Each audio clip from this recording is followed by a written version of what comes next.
What's good, YouTube? It's your boy Show with another video, and today we got another anime squares. Now today, we got a lot of them, man. It's a big list right now. I'm not gonna lie. It's the best mentor in the squares, and you know what I'm saying. I'm gonna kind of talk over each one, and I'm gonna decide a winner in the end. You know what I'm saying. It's a lot of people up here, so I know most of them actually. I think I know all but one, and I know I'm pretty in depth, man. So we can go ahead and jump into it. No wasted time for me. Before you continue the video, man, like up and subscribe, man. Send me another one of these pictures. Let me do this. You know what I'm saying? Follow me on Twitter, so send me a picture for me to do. Just drop that Toji versus Naruto. So man, let's go hop into it. Now, first of all, we got this guy that looks like a Lego character. I'm assuming is what he is. This is the only one I don't know on the list, I think, and I gotta say I'm gonna have to X him out just because of that. Not gonna lie. Next up, we got the Gojo man himself, the GOAT, the strongest there is, the Mr. I'd win. You feel me? Gojo's I think he's a cool teacher. You didn't really see him get to train Megumi a lot, and Megumi, I feel like Megumi is strong, but he, you know, has a tendency to try to unalive himself a lot with Makora or Magagora, whatever you want to call his name is. As a teacher, man, we really get to see him train Itadori to, you know, kind of control his cursed energy output and stuff. He definitely has a lot of good teaching moments. He is at least, you know, good for that. A lot of the times he seems more like the main character than the main character. So as far as a teacher, I don't know. All right, then we got Benimaru. I think Benimaru is in the same aspect as Gojo, in my opinion. I think Benimaru was the one to teach Shinra. He actually did teach Shinra and Arthur how to basically compress their flames and to become stronger because of it. So he's definitely on my list for a cool mentor. He's also another character that's ridiculously overpowered, kind of like Gojo. He just doesn't steal the spotlight as much as Gojo does. You know what I'm saying? Like they had the whole season for Gojo himself. But Benimaru is definitely a cool character from Fire Force. Great teacher. You know what I'm saying? Like I said, he did teach Shinra how to basically become one of the most OP people in anime. All right, then we got Rayleigh from One Piece. Now, this is one thing I've always found funny. Whenever Luffy gets into a situation after the 2-year time skip, he always goes back to the couple of years of training he had with Rayleigh, the Dark King. And you know what I'm saying? It's funny because he remembers certain teachings and stuff. Like I started rewatching One Piece, and I've gotten to Wano again, and I'm watching Wano all the way through because I didn't never watch it the first time. I read the manga for it, and it's just funny because you see him cut away. Like every time he's trying to learn something new, even in Whole Cake, even in Wano, he was kind of figuring out, oh, okay, this is some stuff that Rayleigh taught me some years ago, and I'm finally about to master it now. I think he's a great teacher though.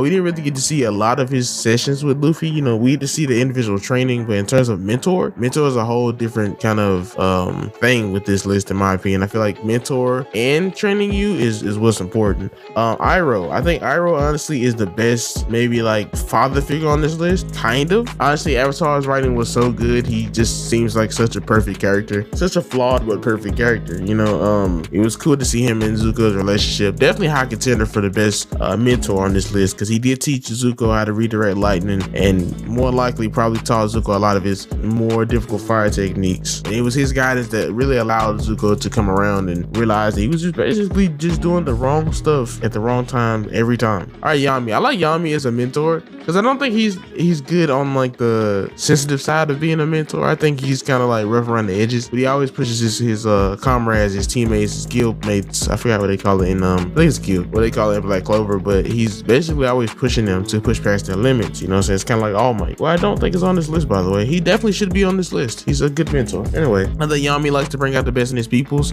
and you know what I'm saying, and that in itself is pretty admirable. Kakashi, I think Kakashi is good. I think Kakashi is a mentor. The thing about Naruto mentors, they don't really have a good batting average, because as a mentor, he trained Naruto towards the end, like towards Shippuden wise. He trained Sasuke in the very beginning. Sasuke becoming evil does not really a great score on his mentor card. He also trained Sakura in a way, you know what I'm saying, pre-time skip, and she didn't turn out to be the greatest. He didn't really do much training to Naruto pre-time skip. He did help him a lot afterwards with his clone jutsu. So I think as an actual like father figure, he was cool. And he was kind of like aloof and cool, but he was always watching over them. That was cool. You got Jiraiya. I think Jiraiya is the one you want to look at for father figure. To me, he's like another Iroh. He's a flawed character. He's a pervert, but at the same time, he's such a good sensei. You know, he taught Naruto one of the most powerful jutsus in the entire world, and you know what I'm saying, help Naruto kind of rein in the fox a little bit and try to help Naruto control himself. And he basically taught Naruto a lot of things, and he was the father figure to Naruto. Him dying was the catalyst for Naruto to learn a lot of different things. And as a mentor, he didn't only train Naruto, he trained the Pain trio, which all end up turning evil. So I guess that's the same with Kakashi.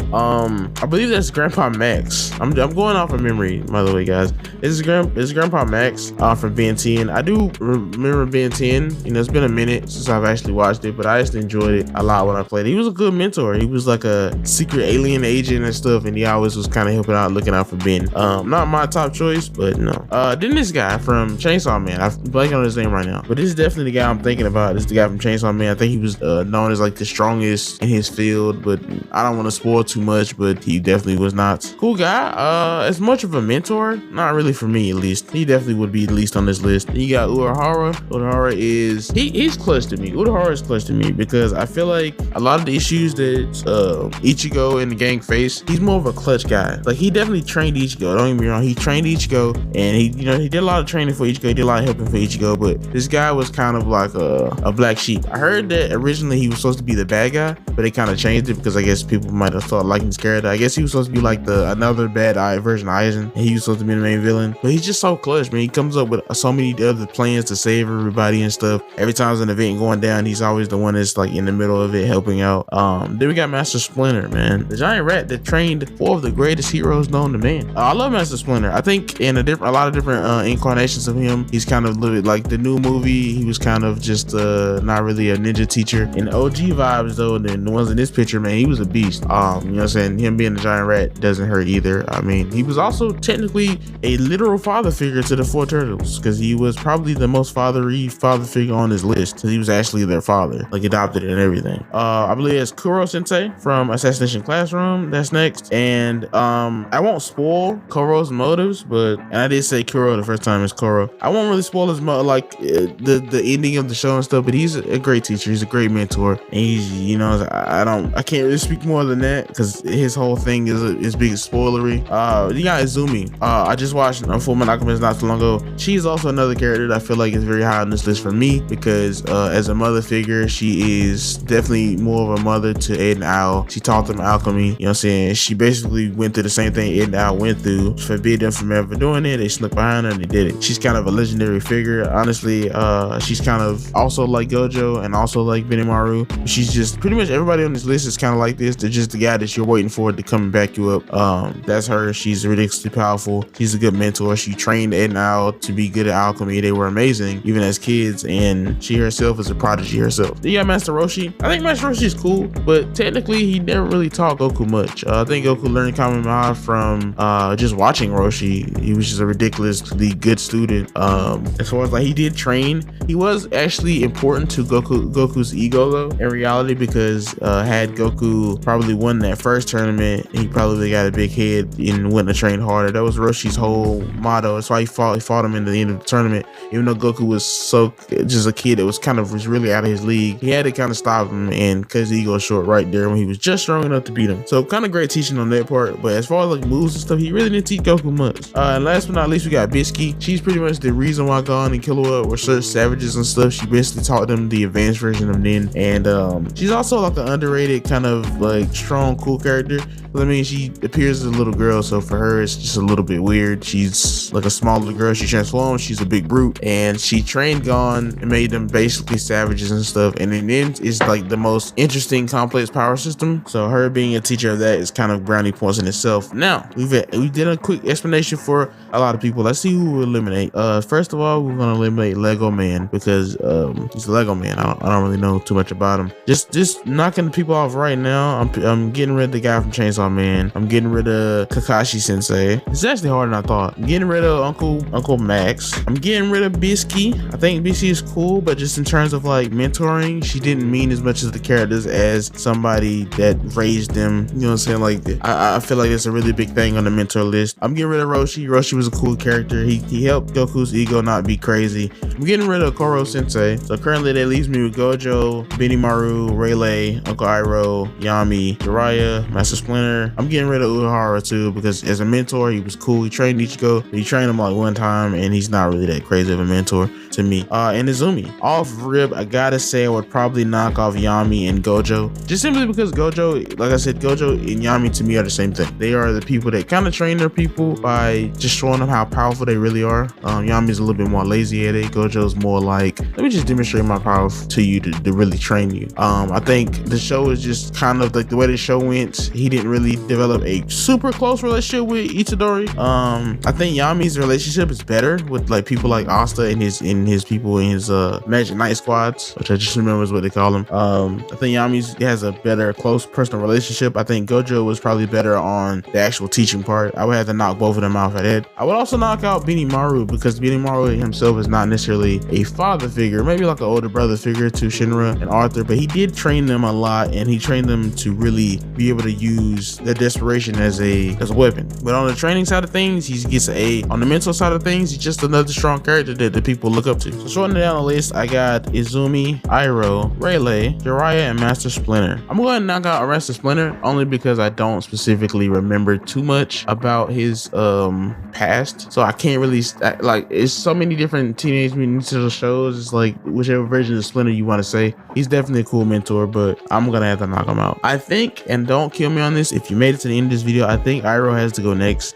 I think Iroh has to go because I think, to me, besides maybe Izumi and probably Jiraiya, which is kind of cutting this list kind of short, I think Jiraiya and Iroh, you know, saying they were the best like father figures in terms of like things. And I feel like Iroh taught Zuko how to basically redirect lightning, but in terms of his actual flame and stuff, Zuko ended up learning how to harness his better flame, you know, from the actual dragons. And I feel like that kind of discredits Iroh in terms of an actual abilities teacher. So he did teach him how to redirect lightning, but at the same time, he didn't teach him how to, you know, he didn't take him to the Sun Warriors and stuff like that. He probably wasn't ready at the time, but he didn't really, from my knowledge, teach him any like fire techniques. So I'm gonna have to discredit him. I think I'm gonna have to discredit Rayleigh too, because Rayleigh obviously cares for Luffy. He's a good mentor. He's a really good trainer. Like in terms of like training Luffy on abilities and stuff, he's probably one of the highest here. But in terms of like the bond aspect of a mentor, I'm just, you know, he's not what I'm looking for.